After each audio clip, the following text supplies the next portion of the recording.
Good morning. We'll get started in about 30 seconds.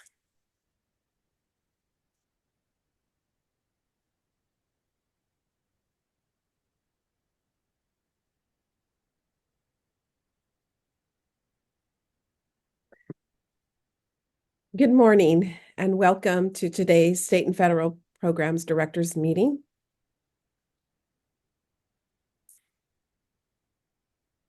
Before we get started, we wanted to acknowledge, for everyone that's been going through the fires in the past and even today. Our hearts go out to all of you, and just know that we're all here to support each other, and especially our LCAP unit.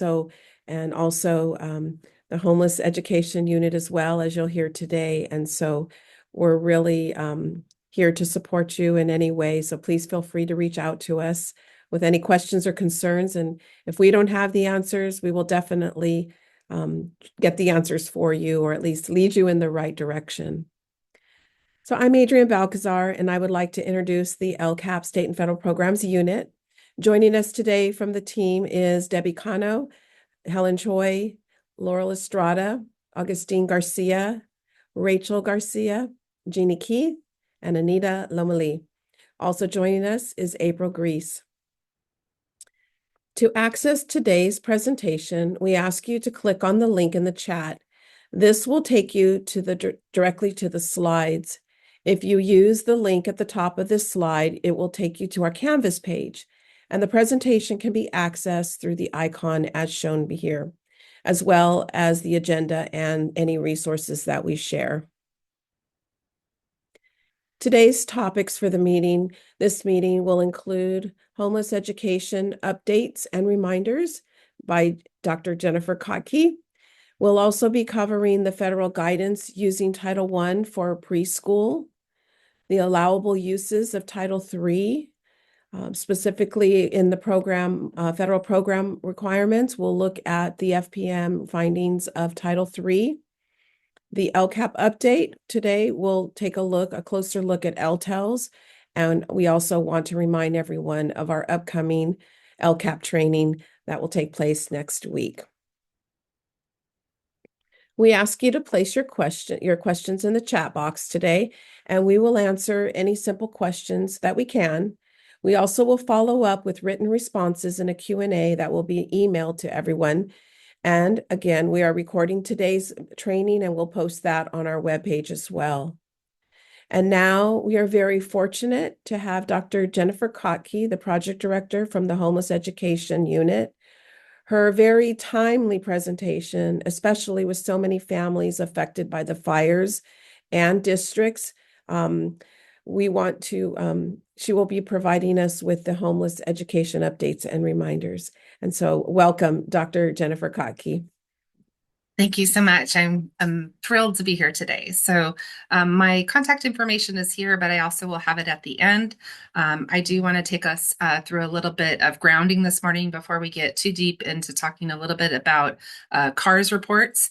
And so I am Dr. Jennifer Kotke. I'm the Homeless Education Project Director here for the Los Angeles County Office of Ed. We serve and support all 80 school districts and all of our charters. So we have a very large swath of schools and districts and charters that we serve and support. So I'm going to go ahead and have us move on to the next slide there and start talking a little bit about grounding us in an understanding of what McKinney-Vento is. So McKinney-Vento Assistance Act has actually been in place since 1987. It's 38 years old now. We've been around for a long time. And McKinney-Vento is federal legislation, so it does supersede any local or state policies, especially if they come in conflict. McKinney-Vento will always supersede those legislational pieces. I want to just walk through and remind about McKinney-Vento. Yes, we have seen, unfortunately, a very large increase of students who are lacking a fixed, regular, and adequate nighttime residency due to the fires. And we have a lot of students who actually qualified LA County prior to the fires who also were lacking a fixed, regular, and inadequate nighttime residency. So we currently have in our CalPads close to between 61 and 65,000 identified McKinney-Vento students that are across LA County that we serve and support.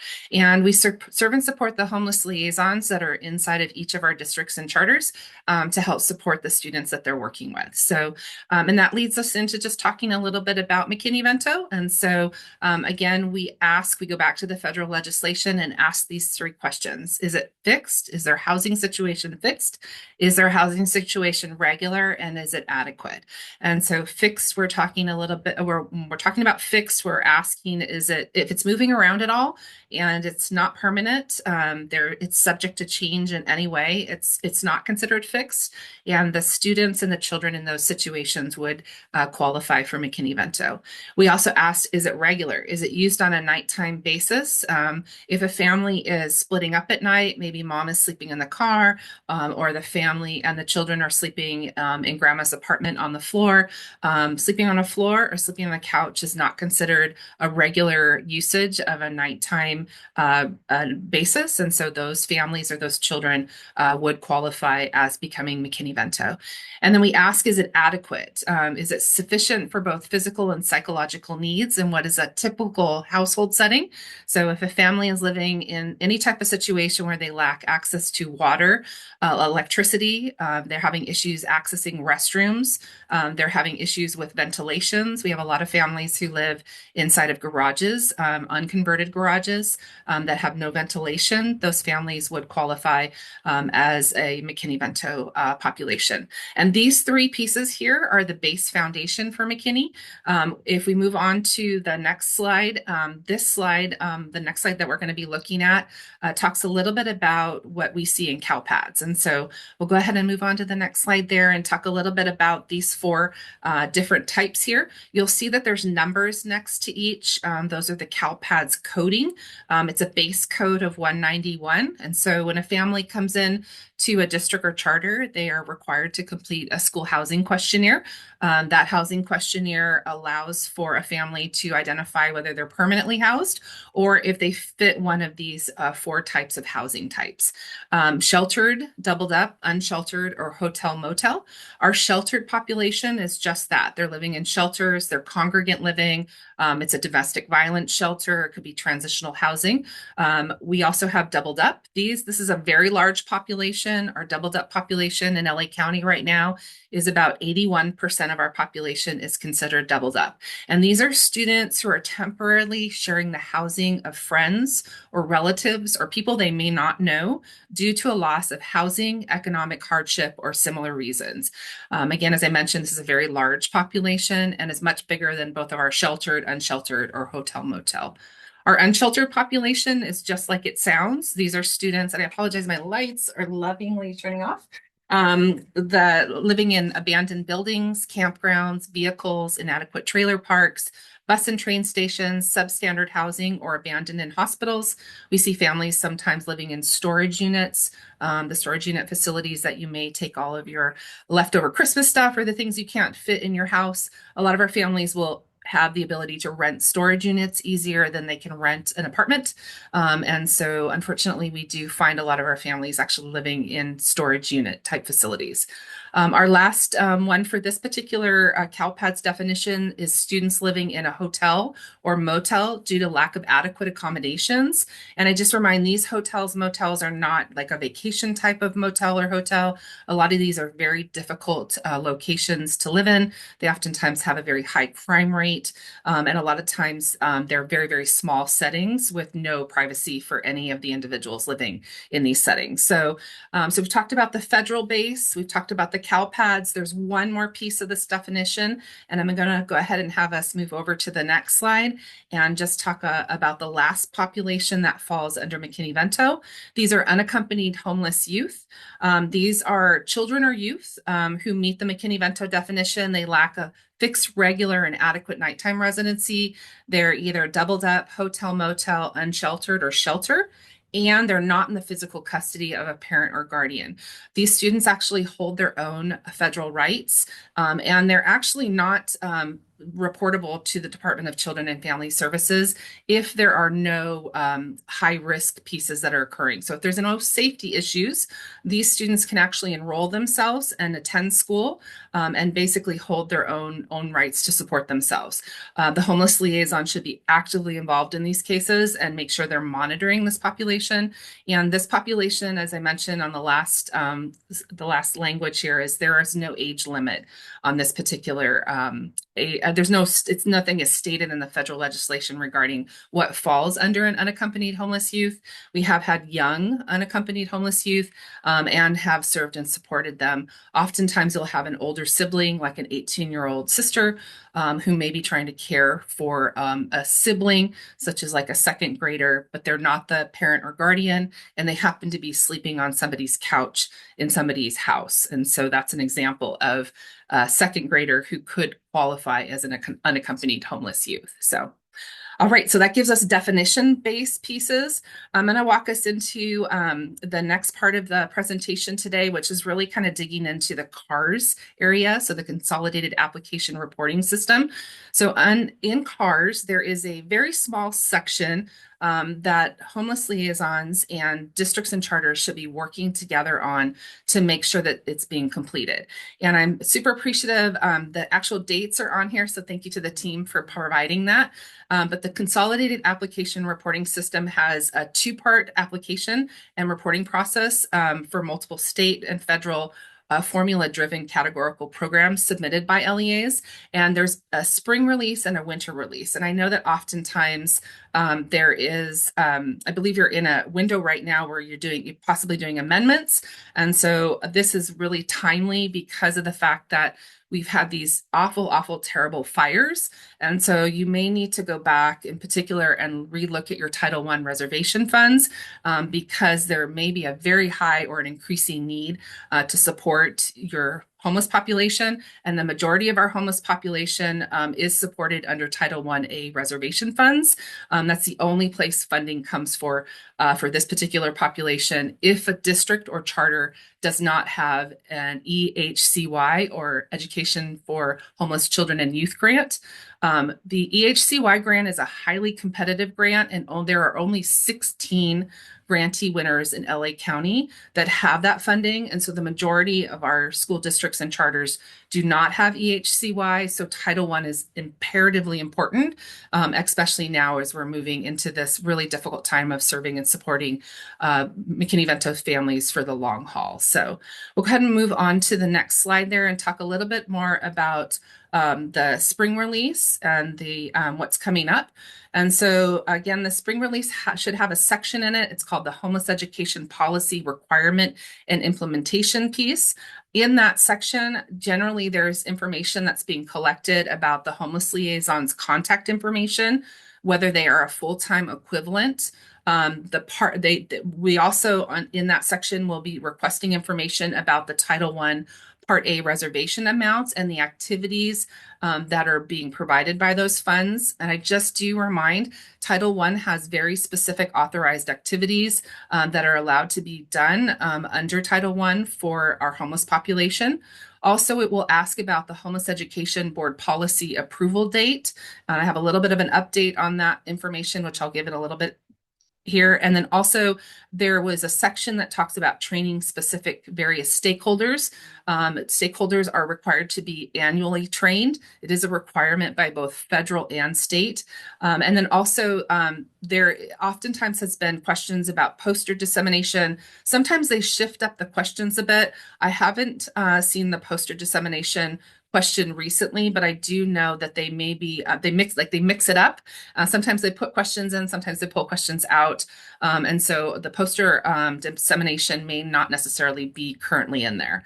Also, it's important that the LEA involves the homeless liaison when filling out the CARS page. What we oftentimes have seen is that there may be somebody in the district or charter who's completing the CARS. They don't talk to the homeless liaison and they incorrectly respond. And then that may actually trigger out a letter from the California Department of Ed for non-compliance. Or what has happened as well is I've followed up with a follow-up email reminding them about making sure that their cars are done correctly. So we oftentimes tandem each other. Homeless education, LACO works very closely with homeless education CDE.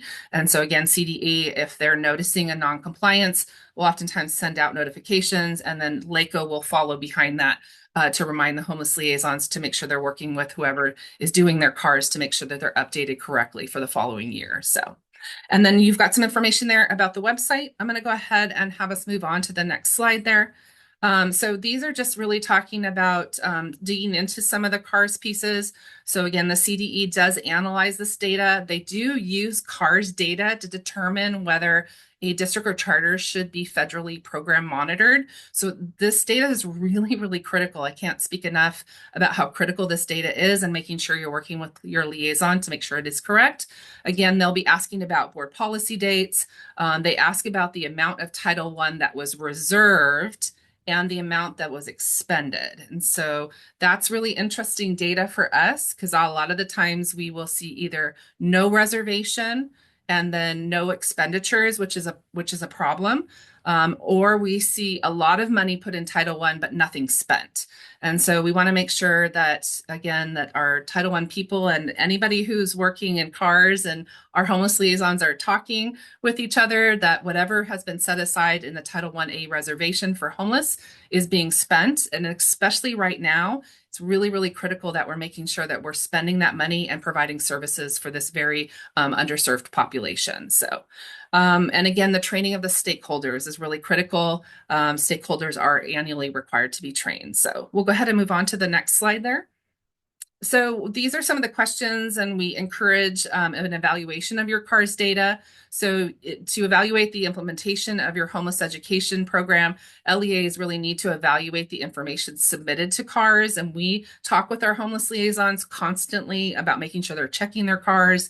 We remind the homeless liaison should be involved when completing the page, as well as when evaluating the information. And then the next two slides really provide some questions and some considerations to think through as you're looking at your CARS and really determining what that Title I allocation should be. So we'll move through the next two slides there and talk a little bit about some of the rhetorical questions that could be asked. So these are really just, again, they're rhetorical, very rhetorical. So is the Title I Part A reservations funds for homeless education sufficient for meeting the needs of homeless children and youth? And so this is a great time. I believe, again, as we mentioned before, there's an amendment time going on right now. If your district has been affected by the wildfires, either your schools have been affected directly, or your students have been affected directly, or you're a receiving school and you are receiving students in who are leaving other districts and coming into your district, you may want to reevaluate that Title I-A reservation fund amount, because you may need to put some more money in there, particularly for transportation. I've heard a lot of comments about the cost of transportation, and transportation is a requirement under McKinney-Vento. So if it's a barrier, it has to be removed, which means the district has to pay for it, which means if it's a homeless student, they can work with transportation, but a lot of the times our districts and charters don't always set enough money aside in Title I to make sure that transportation piece is being put into place. Also, is the LEA using the funds, as I mentioned before? Are they comparing their funds to academic outcomes? I always think that's really important. Like, how are your students doing? That can all be found in that LCAP. Like, what's happening in LCAP? Are you seeing issues pop up in LCAP that are pointing out to your homeless population regarding some of those indicators that may be moving into more of the red area? And then determining, one of the ways that we talk to districts and charters is to determine possibly a per pupil amount of reservation funds to the number of homeless students enrolled by dividing the amount spent by the number of homeless enrollment. So it's one way to do it. We at LACO could provide guidance, but we don't have a hard, fast rule, and there's nothing in federal code that speaks about what the allocation should actually look like. We encourage LEAs to document how they have set up their allocation in case they're federally program monitored. So we can move on to the next slide there, which I believe is a few more rhetorical questions.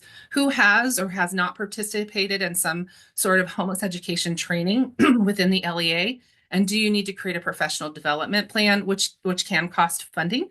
And then also, when was the homeless education board policy or your BPs and ARs last updated and approved? And the last statement in here is actually not correct because we've had legislation that was recently passed. And so we have Assembly Bill 408, which actually affects Educational Code 48851.3. And I can put this into the chat box for you. So recently, AB 408 was passed that states that the ARs and BPs actually need to be approved within 3 years of the current year.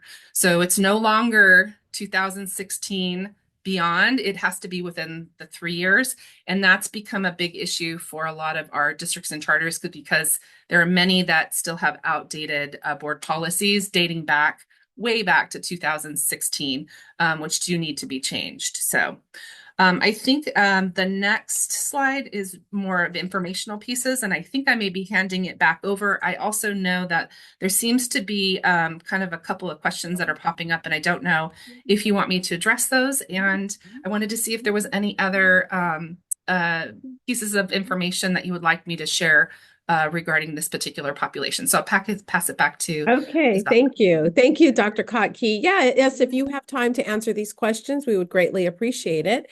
The first one being, we often have families that mark doubled up on their annual survey. They are sharing an apartment or home to afford rent and have no plans to move. Are they homeless? So, and hi, Mr. Anderson. So it really depends.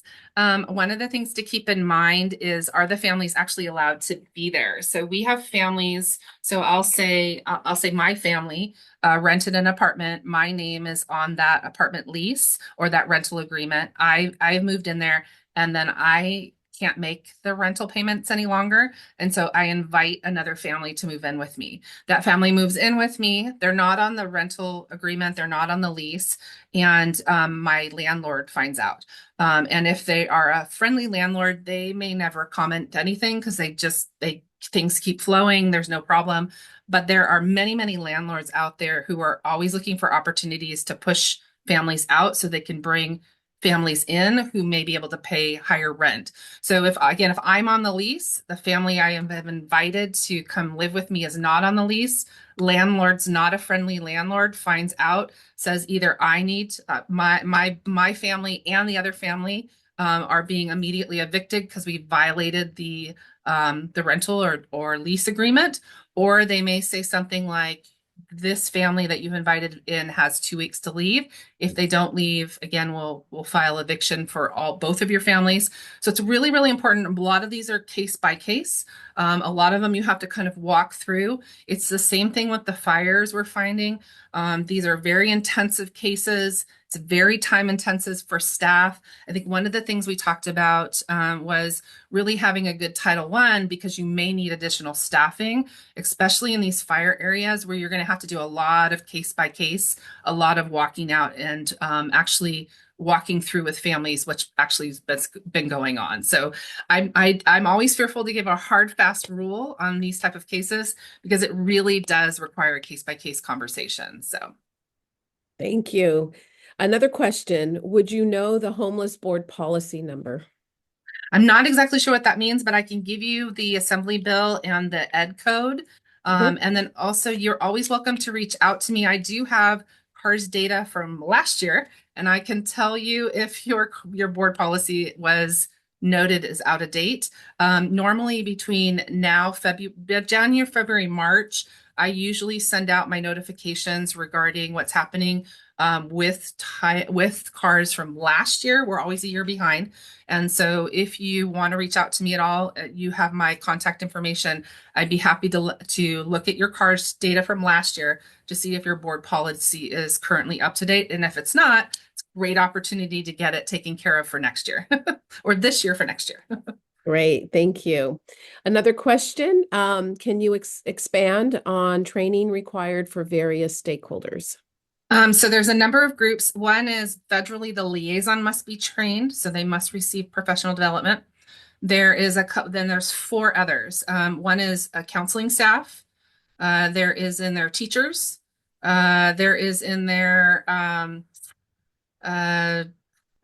these ones I don't always. There's other personnel, and there's one other group that I sometimes forget. But they're definitely, I can give you the fourth. I can look it up when we're sitting here and I'll give you the fourth one. But those ones do need to be trained for sure. What we always say is that you never know when you're coming in contact with a student experiencing homelessness. A lot of our students are under-identified, so we encourage LEAs to train deep and wide, as many people as possible, because the more training we do, the better we do at identification. And we have an underserved population. This is highly underserved population and highly difficult to train. The other piece to keep in mind is as we go into immigration policy shifting, our families are going to be even harder to find because they're not going to want to be identified. So we just kind of put that out there. McKinney-Vento is not, we don't report anything to anybody about anyone.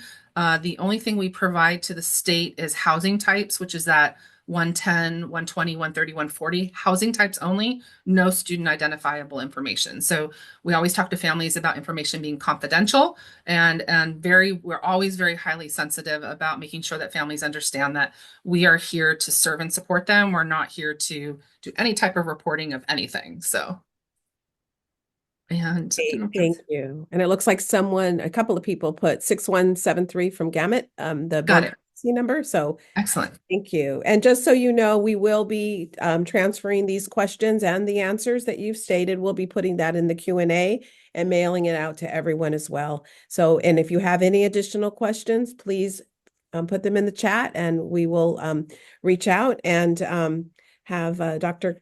Kotke answer them. So again, with great gratitude for the timely presentation and the connection for all of our viewers here if they have questions to reach out to you with your contact information here. So again, thank you so much. All right, thank you. And I will put those two pieces in there, the populations for training on cars, and then I'll also drop in just a reminder about AB 408 and the ed code pieces. So you have both of those. And thank you so much. I do appreciate again. Thank you Um, so much. Thank you. Great. Okay, and now we will continue on with our agenda using Title I funds for preschool programs. Thank you, Agent, and thank you, Dr. Kaki. Good morning, everyone. So in this section, we're going to discuss how Title I can support preschool programs. So we often receive questions from our LEAs, and today we'd like to address this one. Can LEAs reserve Title I Part A funds to support early childhood education programs for eligible children? But first, let's address a common misunderstanding. The common misunderstanding that Title I funds cannot support preschool-age children. According to the law, Title I school-wide schools may use Title I funds to operate preschool programs aimed at improving cognitive, health, and social-emotional outcomes for children from birth to the age of free public elementary education. These programs prepare children for kindergarten and all preschool-age children in the school's attendance area that are eligible. For details, refer to the document Serving Preschool Children through Title I Part A of the Elementary and Secondary Education Act of 1965 as amended. The link to the document is on this slide. So LEAs can use Title I funds to support preschool programs in several ways. First, they're school-operated programs. Title I schools may use their funds to run preschool programs for eligible children. And there's district-operated programs, where LEAs can reserve a portion of their Title I funds to operate preschool programs district-wide or in specific areas, and to enhance other programs. So LEAs can use funds to improve the quality, extend hours, add days, or increase enrollment in state preschools, Head Start, childcare, or other early learning programs for eligible children. In the next few slides, we'll explore these options in more detail. But it's also important to note that LEAs or schools using Title I funds to operate preschool programs must adhere to all Title I requirements. So for instance, a Title I preschool program may only serve children most at risk of failing to meet state academic standards upon entering elementary school, unless it's part of a school-wide program, in which case all children may participate. Additionally, LEAs must support, coordinate, and integrate services provided under Title I with early childhood education programs.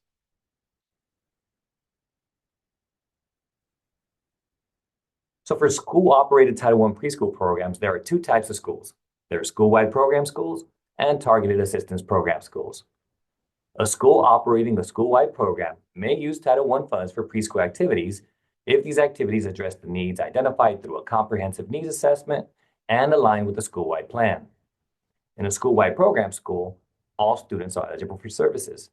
Therefore, if such a school operates a preschool program, Title I funds may be used to serve all preschool children participating in that program. Whereas a Title I school that is either ineligible or has chosen not to operate a school-wide program may instead operate a targeted assistance program. In this model, the school provides services to students identified as having the greatest need for assistance, specifically those failing or most at risk of failing to meet challenging state academic standards.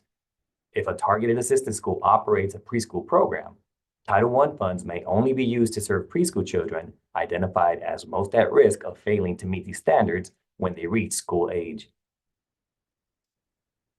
For district-operated Title I preschool programs, an LEA may reserve a portion of its Title I allocation to operate a preschool program for eligible children. These programs can serve eligible children either district-wide or in specific parts of the district, depending on the LEA's needs and resources. For district-wide programs, an LEA may serve preschool children across the entire district if they are identified as most at risk of failing to meet challenging state academic standards. However, Title I funds cannot be used for a district-wide preschool program that benefits all preschool children unless all schools in the district are Title I schools operating school-wide programs. For programs in specific portions of the district, if an LEA lacks sufficient Title I funds to operate a district-wide preschool program, it may target specific Title I school attendance areas. So, for example, the LEA could choose to serve only eligible children residing in high poverty attendance areas or those within the attendance areas of Title I schools operating school-wide programs. For every LEA receiving Title I funds, whether or not it operates a Title I preschool program, must coordinate with Head Start agencies and, when feasible, other early learning programs serving children who will attend the LEA schools. These efforts include developing and implementing systematic procedures for obtaining preschool children's records with family consent, establishing communication between school staff and early learning program counterparts, and conducting collaborative meetings involving parents, kindergarten or elementary teachers, and Head Start or other early learning program teachers to discuss individual children's developmental needs. Additionally, LEAs must organize joint transition-related training for school and early program staff and ensure that educational services provided by the LEA are linked with those offered by Head Start and other early learning programs. So, complying with Head Start performance standards. A Title I preschool program serving children from low-income families below the age of compulsory school attendance must meet at a minimum the education performance standards outlined in Section 641A of the Head Start Act. So for more details, you can refer to the document on this slide and the provided link. And now Rachel will cover the connection to the FPM process. Thank you, Augustine, and good morning, everyone. So as Augustine mentioned on the previous slide, if an LEA or school uses Title I funds to provide early childhood education services, then those services must comply with the Head Start program performance standards.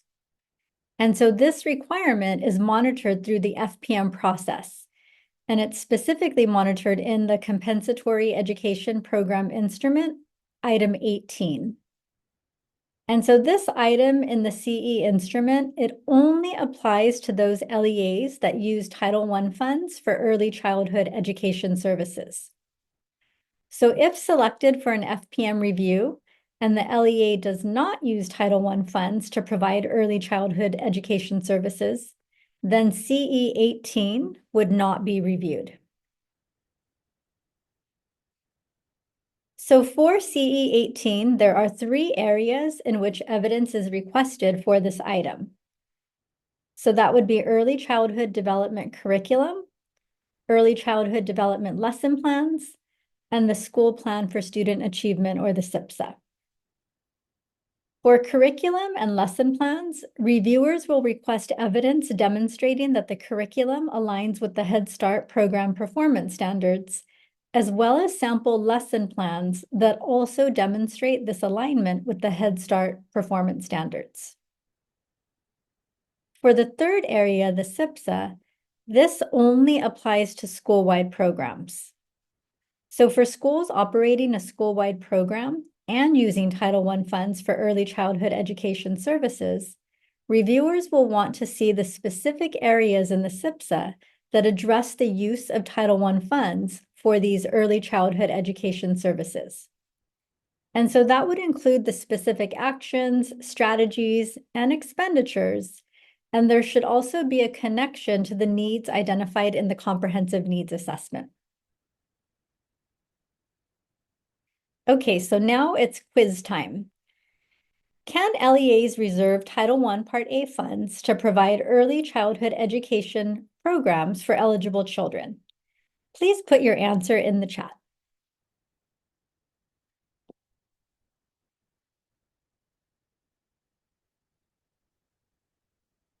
And so I see lots of correct answers going into the chat.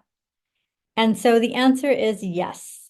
So again, Title I LEA or schools may use its Title I funds to support a district-operated preschool program or a school-operated preschool program, or also for coordination with other preschool programs based on the needs of its eligible students and the most effective use of those funds. And so keep in mind that the use of Title I funds for a preschool program is a local decision. However, it's important to remember that if you're using Title I funds for early childhood education services, then again, those services must comply with the Head Start performance standards.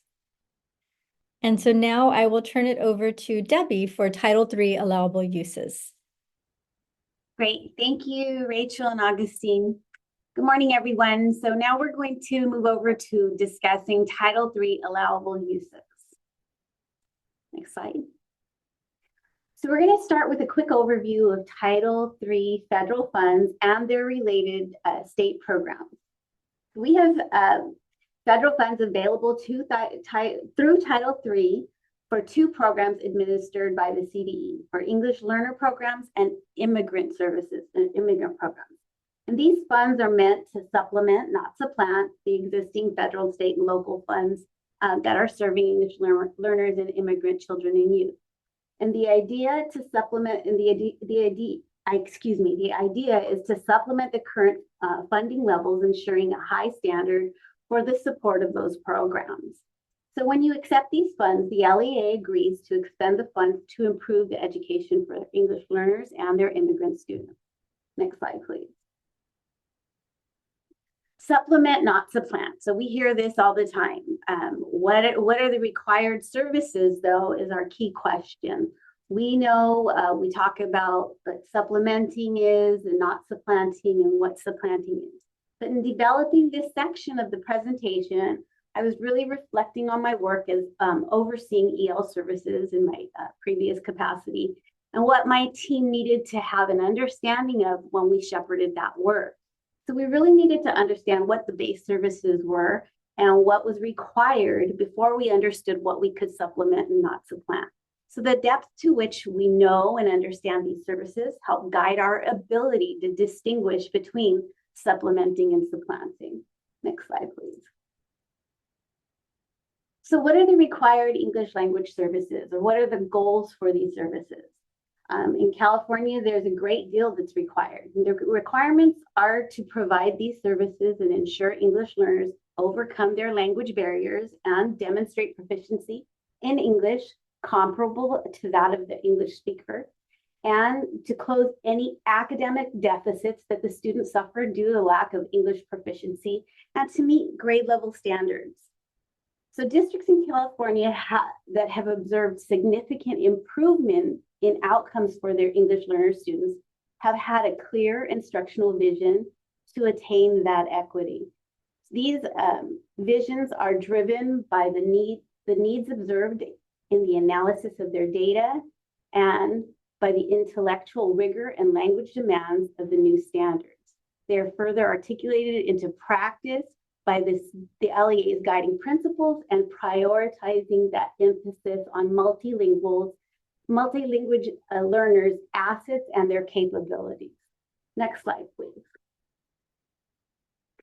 So the legal requirements for these services are extensive. So therefore, logically, it's important to know and understand these requirements before you are able to determine how to supplement them. It's important that your LEA, your faculty, staff, and your educational partners also understand these services. Most LEAs have their English learner master plans that have detailed the services that are provided through your district. Treating the education of a multilingual student as a core initiative and in the forefront of decision-making makes student equitable access to asset-oriented and rigorous and high-quality learning opportunities. So leaders who have a clear vision and are committed to equity for their language learners are going to give explicit and direct access to instruction and opportunities that take a systemic approach to implementing evidence-based instructional practices and build capacity of the district and the school level personnel. Next slide. In California, there are two really great resources, the EL Roadmap and this on the slide here, the Research to Practice Guide for Improving Education for Multilingual and English Learner Students. So the EL Roadmap was developed to move from a sole focus on compliance to doing what's right for students. The roadmap focuses on systems conditions that support effectiveness with an alignment and articulation within and across the system. And so the links to these two documents are here on the slide for you. Next slide, please. So on previous slides, the legal requirements for all services were listed, but I wanted to pull out just the information specifically to the language instruction program piece. And of course, the goal for the English learners in this is the instruction is to get them again to grade level proficiency in English that is comparable to that of their English speaking counterparts, and then to achieve the state adopted academic content standards in English. And if they're learning another language in a dual language program in that other language as well.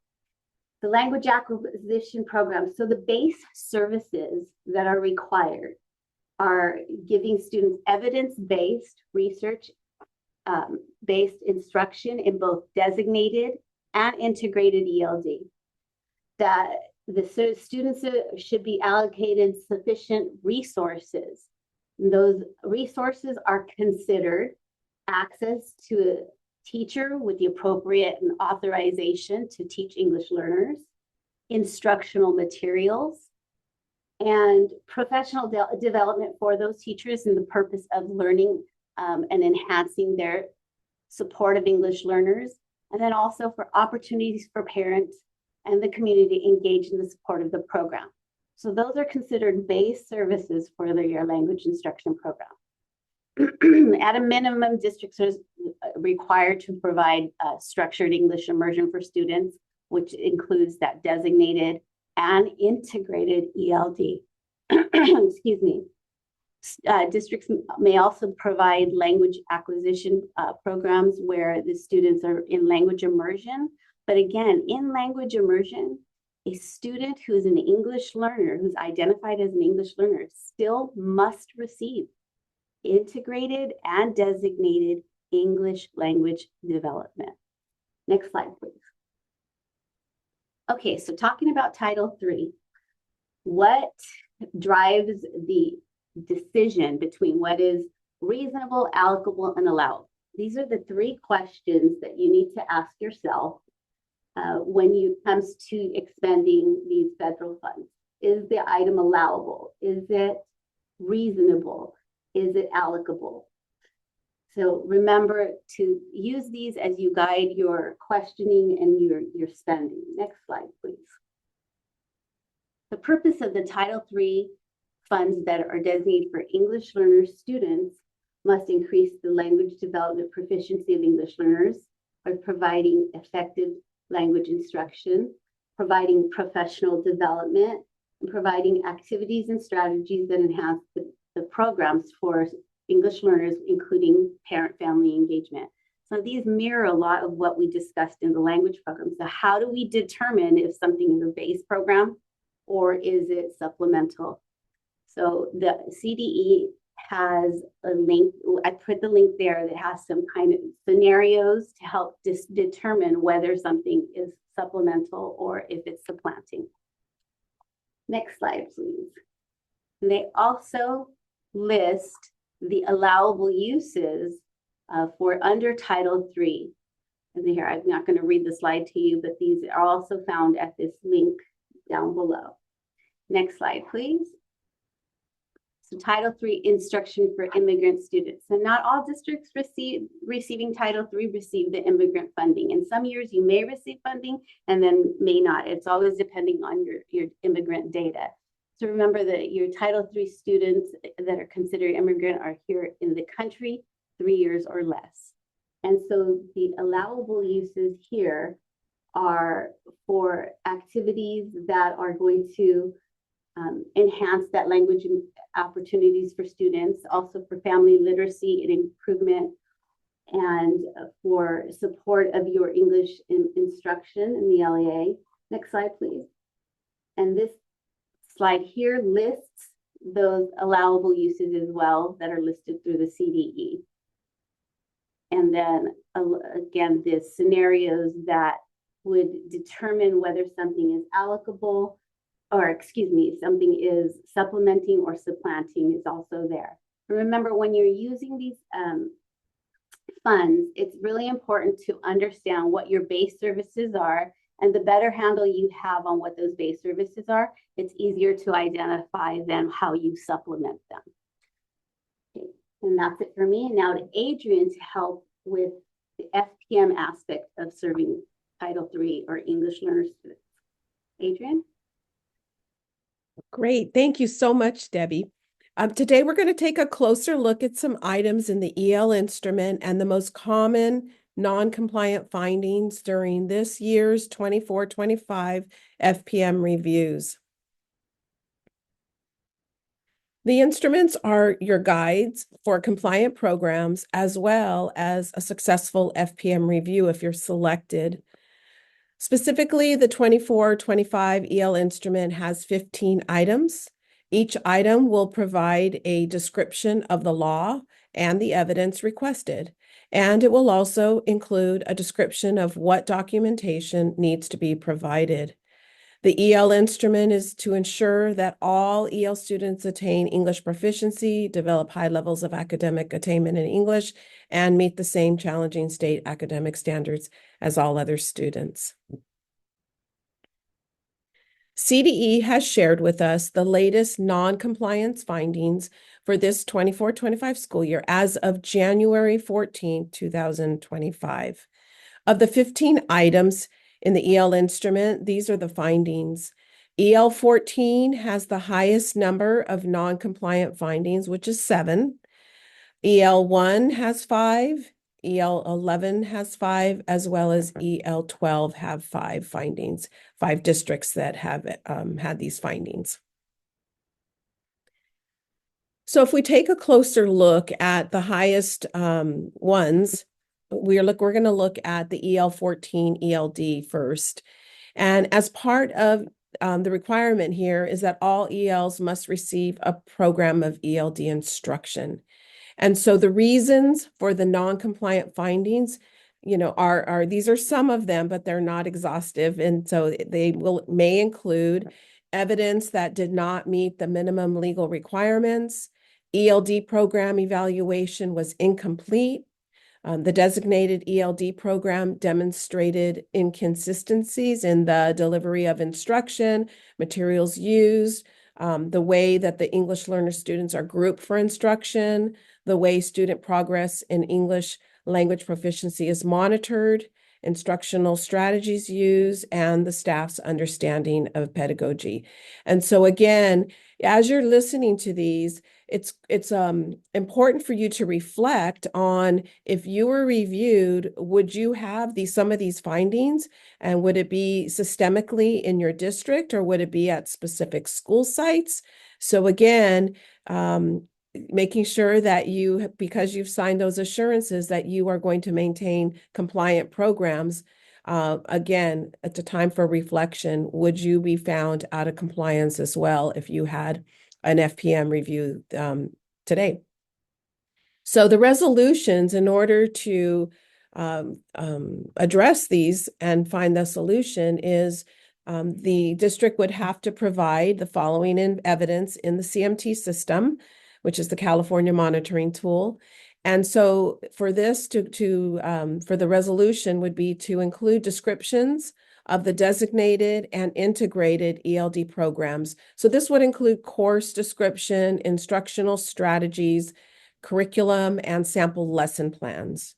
Also, evidence of EL enrollment in ELD and the standard instruction program. That usually is a daily schedule and master schedule with ELD enrollment information.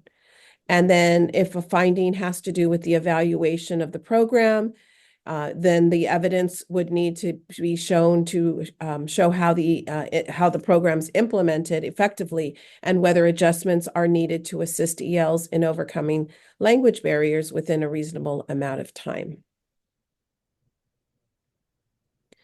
The next highest frequency of findings is EL1, which is your ELAC. And so the overarching theme for this one is to be compliant is, do you have a functioning ELAC? So some non-compliant findings were that there was no EL parent member to meet the composition requirement throughout the year when all ELAC legal tasks were completed. Also, the LEA did not provide an ELAC roster during the FPM review. There was no evidence of ELAC providing input to the school site council in the SPSA development. And also there was no sufficient evidence to demonstrate that school sites under review had a functioning ELAC. And so the resolution for these would be to provide documentation of EL parents voting to elect members of ELAC, also to provide rosters of those elected members and their child's current English language acquisition status in order to demonstrate the composition requirement that it has been met.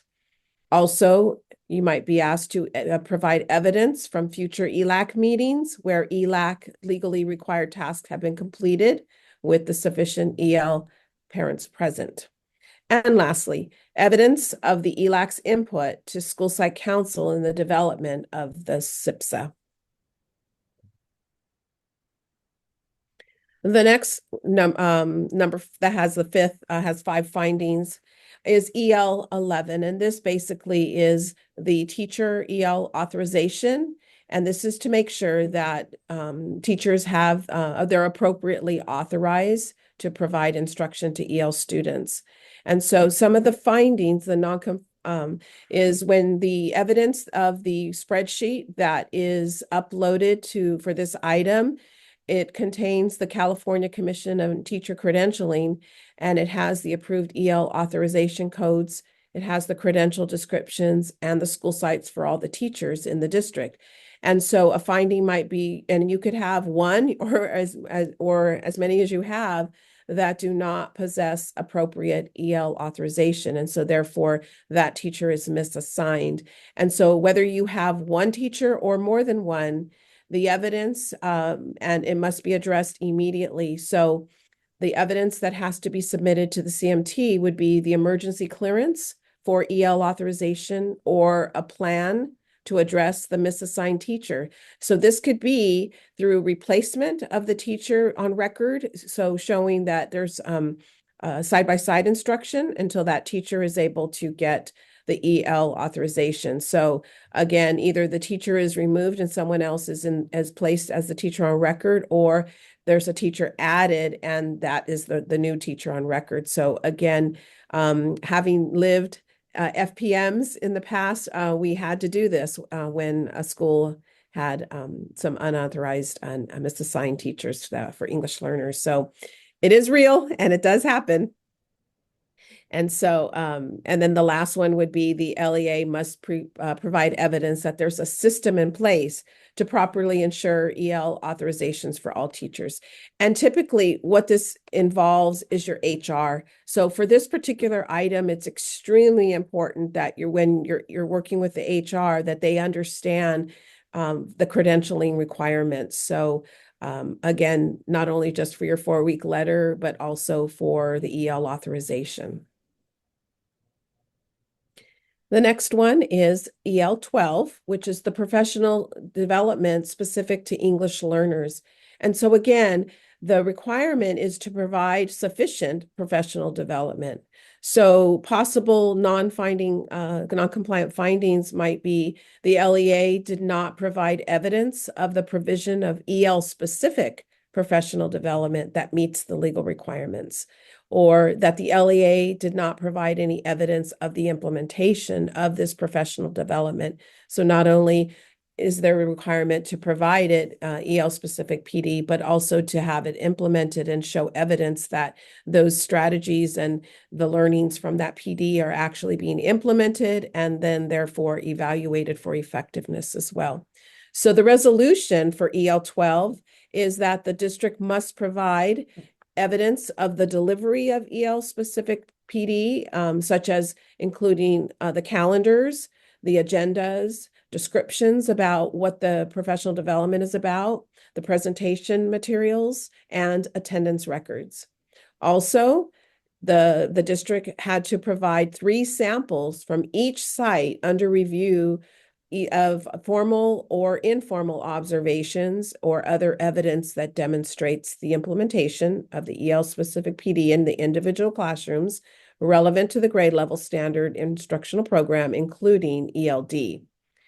And so with that, I will now turn it over to Laurel, who will share some LCAP updates. Thank you, Adrienne. Good morning, everyone. My name is Laurel Estrada, and Jeannie and I are going to provide some updates on the LCAP. Beginning with the 2024 dashboard, LTELs were added as a 14th student group. An LTEL student is generally defined as an English learner student who has not achieved English language proficiency within a specified number of years and has not yet been reclassified as fluent English proficient. However, in the next slide, we will provide some distinct differences in how LTELs are defined for different purposes. This slide provides the definitions for LTELs for the California dashboard and for DataQuest. Notable differences are on the California dashboard, the LTEL designation is only based on the student's length of time as an English learner. In DataQuest, the LTEL designation begins in 6th grade for students enrolled in a U.S. school for 6 or more years and excludes students that score high on the CAS in prior years. This table presents an example that illustrates how the number of LTELs could differ based on the 2 definitions from the previous slide. At a single school, the LTEL count could be 3 different numbers based on the applied definition and the purpose of the count.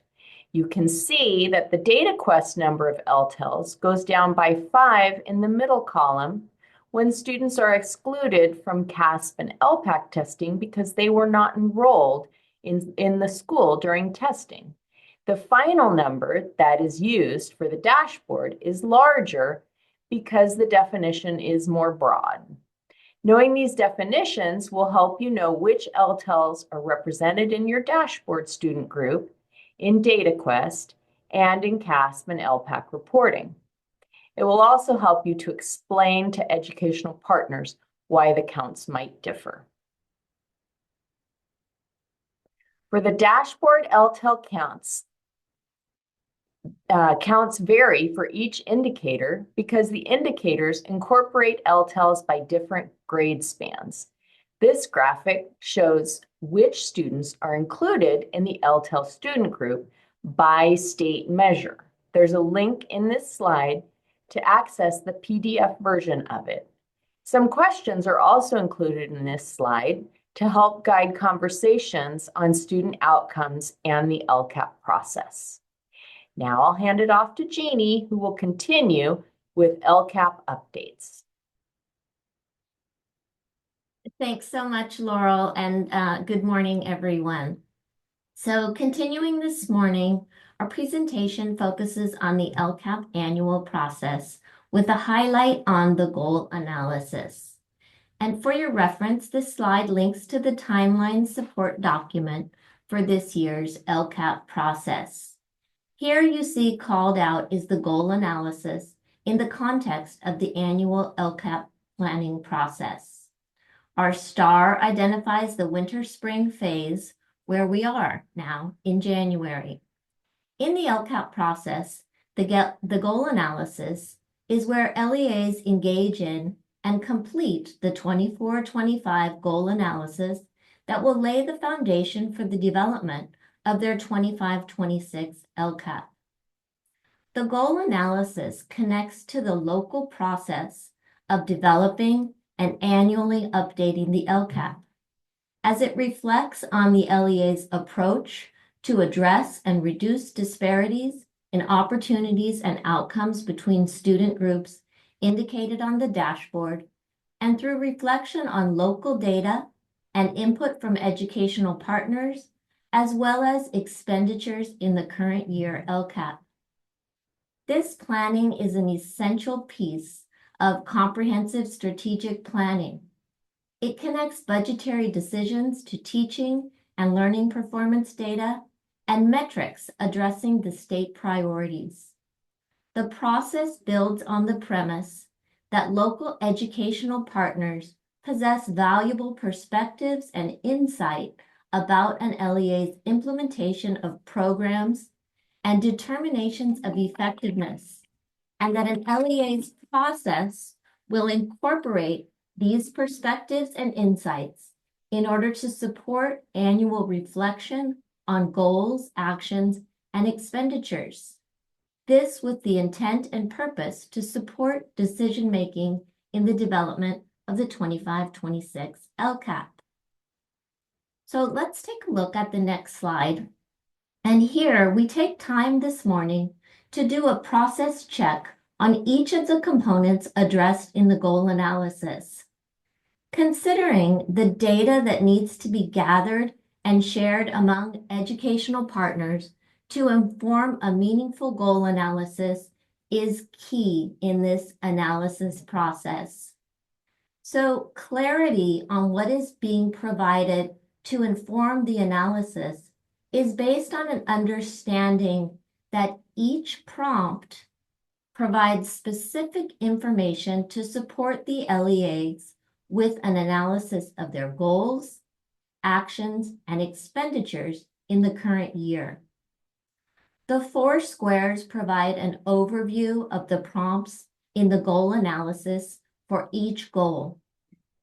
Prompt 1 relates to the programmatic implementation of the actions in the goal and documents the LEA's implementation of all the actions in the goal for the current year. Additionally, here, LEAs share successes and challenges with implementation, and as applicable, explain any instances where an action in the adopted LCAP has been implemented substantively differently from what was planned.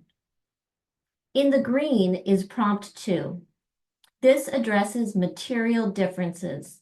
This is where LEAs indicate fiscal differences based on analysis of budgeted expenditures for actions in the current year LCAP and their estimated actuals reported for each actions. These estimates indicate the projection of cost through June 30th for each action that is reported in the annual update action tables. Key here is that there is alignment between what is implemented and costs reported for the action, as well as a process to determine and explain differences that are material. In the third prompt, which is in orange, is effectiveness. And here, all actions in the goal are identified as either effective or ineffective within the response. Identification may be action by action or grouping like actions. Key to this prompt is that effectiveness means the degree to which the actions were successful in making progress toward the goal. Understanding that effectiveness means the degree to which these actions were successful, and ineffectiveness means that the actions did not produce any significant or targeted result. In this year's analysis, when evaluating the effectiveness of LEA-wide or school-wide actions contributing to the requirement to increase or improve services, LEAs must also use the metrics associated in the increased or improved service section of the LCAP. And so for this prompt, a clear understanding, again, from those closest to the work is key in determining what evidence and what data the LEA will use to determine the effectiveness. And the last prompt addresses any changes to a goal, target outcomes, metrics, or actions to achieve the goal as a result of this analysis. So taking a look on the next slide, we wanted to take time to look at where you are in the process in preparing for the goal analysis. And so we refer you to the timeline document, which reminds LEAs about the importance of providing training for program and fiscal staff involved in gathering and analyzing information to inform the goal analysis. Understanding the focus of each of the prompts will support LEAs to collect essential data about implementation, estimates for costs for each action through June 30th, and sources of data that are being used to determine effectiveness of implementation for specific actions. So our intent this morning is to remind LEAs about what needs to be included in the analysis for each goal, so the LEA is prepared with information that supports their analysis and reflection process by providing information that reflects the work in the field. Considering how those closest to the work know it best may be helpful as you are putting in place structures and personnel to collect and share data about implementation of specific actions, estimated costs, as well as systems and personnel to gather and analyze multiple data points that your LEA will use to determine effectiveness or ineffectiveness of specific actions. And so this brings me to the point of our next slide, which highlights our upcoming training. And in our upcoming training, we will take some significant time to provide further support and some specific examples that address this key component of the goal analysis in the LCAP process. So on our next slide, we provide a reminder of our upcoming LCAP trainings. These are the two-part series, and they are coming up next week. And these workshops are designed for program and fiscal administrators with responsibility for development and submission of the LCAP. Our team, along with our colleagues in accountability and data literacy and the Business Advisory Services Unit, will be presenting the two-part workshop on Tuesday and Thursday next week. The link to registration is included on the slide for your reference. And this morning, we'd like to wrap up our meeting with some reminders about some upcoming deadlines. And some of these included on the slide are The fall one amendment window closing January 24th for your CalPAD submission. Also, cash management data collection is due January 31st. The SARC submission of board-approved SARCs is due to CDE February 1st. The LCAP mid-year update presentation to the board or governing body is due by February 28th.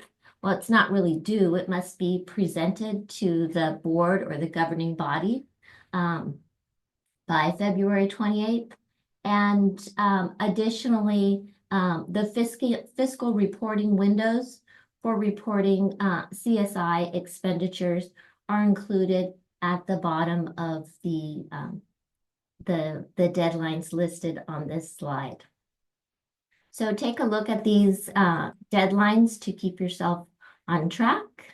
And our next slide provides a reminder of our next state and federal directors meeting, which is on Thursday, February 20th. So we look forward to seeing you there. We also look forward to seeing you next week at our LCAP training. And as always, we appreciate your feedback. So please click on the link and provide us feedback for today's presentation and include in the chat any additional questions that you may have. And with that, I thank you for joining us on behalf of the team and have a great rest of your day. Take care.